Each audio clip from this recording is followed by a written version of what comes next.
안녕하세요. 비즈니스랩의 동상 대표입니다. 네, 앞서 영상에 대해서 여러분의 호응이 좋으셔서 2편을 또 바로 준비했습니다. 네, 오늘은 저번에 이어서 저번에는 제가 시제품 개발이라는 한정된 주제였는데요. 이번에는 시제품은 아니고 일반적인 정부 지원 사업에 대해서 한번 말씀을 드려보겠습니다. 자, 제가 생각할 때 그 피칭은 랩과 공통점이 매우 많다고 생각합니다. 여러분도 아마 그 쇼미더머니라든지 그 고등 래퍼 즐겨 보시죠. 보시면 나오지만 사실은 처음에 조금만 들으면 느낌이 오잖아요. 물론 우리가 가수 전문가 아니지만, 그래서 뭐 어떤 전달력이 뛰어나다든지 음색이 다르다든지 어떤 그런 부분들. 그래서 여러분이 심사위원 앞에 서셨을 때 조금만 하셔도 바로 옵니다. 저도 자주 심사를 가서 느끼지만, 일단 그런 면에서 여러분들이 피칭을 연구하실 때 랩과 많이 비교해 보세요. 먼저 조금만 들어봐도 실력을 알 수 있습니다. 자, 무슨 말이냐면 해당 분야에 만약에 경험이 많으세요. 그러면 그 해당 영역에 쓰는 어떤 단어라든지 그 통계들이 있겠죠. 근데 그런 부분을 언급한다는 데서 금방 차이가 나는 부분이 있습니다. 만약에 새롭게 진입하신 분이라면 전문 용어도 사용 안 하시겠죠. 말이 먼저 아마추어 같겠죠. 두 번은 이제 개성이 중요하긴 합니다. 왜냐하면 여러분들이 발표하기 때문에 사실은 개성이 드러나지 않으면 심사위원들이 기억을 못할 수도 있어요. 자, 그런 면에서 개성이 중요합니다. 다만 이 개성이 너무 과하면 안 되겠죠. 효과적인 그 개성이 어떤 게 있었냐면은, 예를 들면 뭐 그 농촌 쪽, 농촌 그 팜테크 쪽이었는데 일부러 이제 농부처럼 옷을 입고 오신 거예요. 이 정도는 괜찮은 것 같아요. 만약에 뭐 스쿠버 다이빙을 한다, 뭐 그런 부분은 뭐 구명조끼를 입고 오신다든지 뭐 그런 개성은 좋습니다. 다만 하나 여러분 주의할 것은 심사위원님들 중에 어떤 그런 복장을 예의라고 생각하는 분들이 계세요. 그래서 좀 자유분방하신 분들이 하시더라도 심사하실 때만큼은 좀 단정하게 입고 오시면 좋겠습니다. 그리고 나이, 외모, 성별은 실력과 상관이 없다. 대개 심사위원을 해보면은 나이가 많다고 작다고 어떤 크게 선입견을 갖지 않습니다. 다만 솔직히 말씀드리면 나이가 뭐 40대 50대가 되었을 때 해당 분야에 전문성이 없다라고 하게 되면 좀 약간 의구심을 갖게 됩니다. 예를 들어서 뭐 50대 되셨어요. 근데 해당 분야에 20년 경험이 있다. 오히려 더 인정하죠. 그 축적된 기술이 얼마나 많으시겠어요. 근데 만약에 뭐 40, 50대 되셨는데 전혀 새로운 분야 갖고 오신 거예요. 그렇게 되면은 약간 의구심을 가질 수도 있는 거죠. 뭐 외모라든지 성별은 뭐 전혀 문제가 안 된다고 생각합니다. 다음, 그 심사위원들의 의견은 대체로 공통적이다. 좋거나 나쁘거나. 정말 이게 신기한데요. 되게 심사위원들이 그 모일 때 공정성을 위해서 랜덤하게 옵니다. 보통 5명이 오는 경우들이 많고요. 뭐 창조경제 이런 데가 5명이 보통 오잖아요. 뭐 7명이 오는 경우도 있어요. 근데 어쨌거나 그 심사위원들은 되게 잘 모르는 사이가 금방 만난 거예요. 근데 그렇게 서로 판단 기준이 다른 것에도 불구하고 어떤 업체가 좋다 안 좋다는 되게 일치해요. 신기하죠. 그만큼 그 전문가들이 어떤 그런 일반적인 그 모집을 해오기 때문이기도 하고요. 이 말을 제가 왜 길게 했냐면, 여러분들이 만약에 좋게 평가를 받았다 아니다라고 할 때 그거를 기본적으로는 좀 수긍할 필요가 있다는 거죠. 만약에 뭐 특별한 다른 상황이 모르겠지만 일반적으로는 심사위원들이 되게 좋거나 나쁘거나 했을 때는 공통된 의견일 때가 많습니다. 그래서 가급적이시면 어떤 뭐 지적을 받았다, 뭐 잘했다 그렇게 받게 됐을 때 그런 것도 잘 참고하셔서 다음 발표 때 활용하시면 되겠죠. 자, 정리하면은 피칭과 랩은 공통점이 많다. 이런 거 참고하셔서 한번 준비해 보시고요. 자, 바로 결론부터 말을 하겠습니다. 두 가지가 중요한 것 같아요. 먼저 여러분들이 그 전체 뭐 10분 발표, 5분 발표 할 때 메시지가 들어있는 걸 보셔야 돼요. 메시지. 즉, 제가 저번 시간에 말씀드린 두 가지 중요하다고 했죠. 내가 누구다. 나는 어떻게 살아왔다. 나는 무엇을 전문성 갖고 있다. 이것이 첫 번째고, 두 번째는 뭐랬죠? 이번에 지원을 받으면 어떻게 쓰겠다. 이게 중요하다고 했잖아요. 그런 면에서 방금 말한 내가 누구고 어떻게 그 지원금을 쓰겠다는 부분이 메시지인 거죠. 그 메시지를 제대로 전달하는 게 중요하다는 게 되겠고요. 그러면 제대로라는 게 어떻게 되느냐? 제대로. 말을 제대로 해봐 라는 게 어떤 의미죠? 누가 듣더라도 나의 메시지를 이해하기 쉽게 한다. 즉, 뭐 발음이 정확한 건 당연한 거고요. 그 용어들이 너무 어려운 말을 써도 안 되겠죠. 왜냐하면은 심사위원 중에는 해당 분야를 모를 수도 있어요. 그런 면에서는 어떤 용어 선택을 너무 어렵게 하지 마시고 누가 듣더라도 메시지를 이해시켜야 하는 부분이 되겠습니다. 뭐 말의 속도도 마찬가지겠죠. 발음의 정확성, 말의 속도 다 관계됩니다. 자, 그리고 이제 그 객관적으로 말하는 게 매우 중요하겠죠. 여러분이 주관을 담게 되면 아무래도 위의 말과 다르겠죠.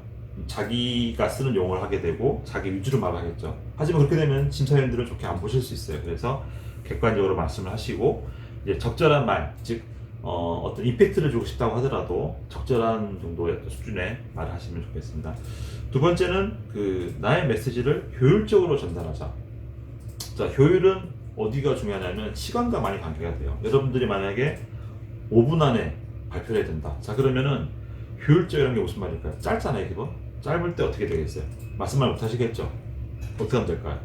반복하시면 돼요, 반복하시면. 중요한 메시지는 2번, 3번 반복을 하십시오. 바꿔 말해서 덜 중요한 건 최대한 많이 빼시면 됩니다. 자, 그래서 같은 메시지라면 짧은 시간에 전달하는 훈련을 하자라는 게 있는데요. 즉, 그 내가 하고자 하는 그 말을 뭐 A4지 반장, 한 장 써야 되겠죠. 근데 그것을 가급적이면 짧게 한 줄로 하는 연습을 해보시기 바랍니다. 그래서 중요한 건 뭐죠? 짧게 줄이는 것만 중요한 게 아니라 줄였을 때 상대방이 이해해야 되겠죠.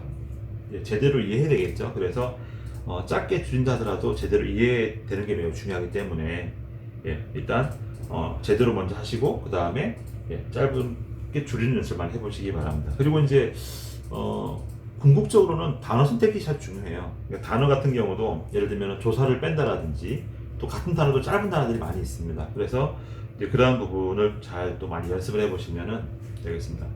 정리하면 나의 메시지, 즉 내가 누구이고 내가 이번 지원을 받아서 무엇을 할지 어떻게 할지 그 메시지를 제대로 잘 전달하시고요. 즉 객관적으로 보여주더라도 그리고 효율적으로 어떤 반복이라든지 핵심 키워드를 선정하는 방법 이런 걸 잘 하시면 되겠습니다.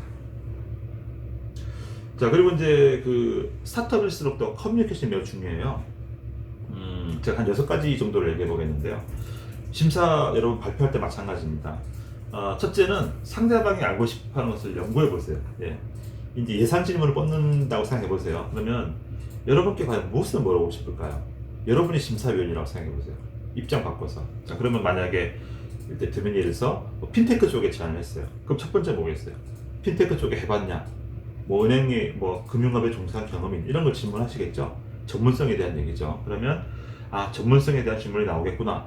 그럼 거기에 답을 어떻게 해야지? 라는 부분을 연습하시는데 중요한 게 보다 짧게 핵심적인 키워드로 답변하는 연습하셔야 되겠습니다. 왜냐하면 되게 5분 발표에 5분 Q&A가 많잖아요. 그러면 또 저번에 얘기했죠. 여러분이 질문을 많이 받는 게 중요하다고요. 많이 받으려면 여러분이 말을 짧게 하셔야 되겠죠. 그래서 무엇이 나올지 예상 질문 연습하신 다음에 답변을 짧고 간결하게 연습해 보시기 바랍니다. 두 번째는 상대방의 태도를 관찰하는 건데요. 뭐 이런 거죠. 예를 들면은 뭐 불행하게도 여러분이 이번에 발표를 했는데 심사위원 반응이 안 좋은 거지. 부정적인 거지. 자, 그럴 때 너무 억지로 막 뭐랄까 변화하려고 하지 마세요. 그냥 그렇게 느끼는가 보다라고 생각하시고 뭐 저는 이런 방향으로 준비했습니다. 뭐 다음에도 보완하겠습니다. 이런 형태로 하시는 게 좋겠어요. 그래서 상대방이 만약에 부정적이다라고 했을 때 여러분도 같이 막 거기에 뭐 변명하거나 막 싸우려 하실 필요는 굳이 없지 않는가라고 생각됩니다. 그래서 상대방의 그러니까 심사위원 태도가 좋다, 문제 안 되잖아요. 근데 태도가 혹시라도 여러분을 당황할 정도로 부정적이다 하더라도 여러분이 맞서지 말라는 그런 말씀 드리겠고요. 자, 항상 말은 짧게, 군더더기 제거, 요거 매우 중요한 얘기죠. 왜? 5분 발표, 5분 Q&A니까. 자, 그리고 이제 결론을 먼저 말한다. 자, 요거는 이제 항상 대화에서 비즈니스 화법의 기본이죠. 2가지 결론을 먼저 말하셔야 됩니다. 예를 들면 이렇게 물어볼 수 있어요. 뭐 대표님 그 핀테크 제안하셨는데 핀테크 쪽에 전문성이 있으세요? 라고 물어봤어요. 그때 예를 들어서 몇 년도에 제가 뭐 했고 몇 년도에 뭐 했고 이렇게 어떻게 되겠어요? 너무 길게 되겠죠? 짧게 저는 은행 금융업에서 10년간 재직했습니다. 이 말 하고 그 다음에 이제 짧게 거기에 대한 뭐 부연 설명하시면 되겠죠. 요게 2가지입니다. 자, 그리고 이제 5번째가 객관적인 근거를 제시하고 주관적인 생각은 배제한다. 사실 이거는 이제 그 발표 자료에 들어있어야 되는 거죠. 그래서 발표 자료에서 이제 객관적인 걸 제시했을 때는 중요한 건 뭐냐면 답변을 하실 때 여러분 주관을 말하셨어요. 제 생각에는 이렇습니다. 뭐 이런 거는 만약에 뭐 의지를 물어본다면 의미가 있어요. 근데 어떤 팩트에 대한 거, 사업성에 대한 걸 물어보실 때는 차라리 뭐 예를 들어 에어비앤비의 예를 들었을 때 이런 식으로 어떤 근거를 얘기하시는 습관을 들이면 좋을 것 같아요. 자, 마지막으로는 잘난 체하지 않는다입니다. 잘난 체하지 않는다. 당연히 여러분들은 겸손하시니까 잘난 체 안 하시겠죠. 어쨌거나 사람이 하는 일이다 보니까 상대방이 예의 바르고 인성이 좋다고 느껴지면 아무래도 점수를 잘 줄 수밖에 없는 상황이 되는 거죠. 네, 그런 면에서 설령 여러분이 뭐 서울대, 뭐 하버드, 뭐 예를 들어서 뭐 전문성이 20년, 30년 됐다.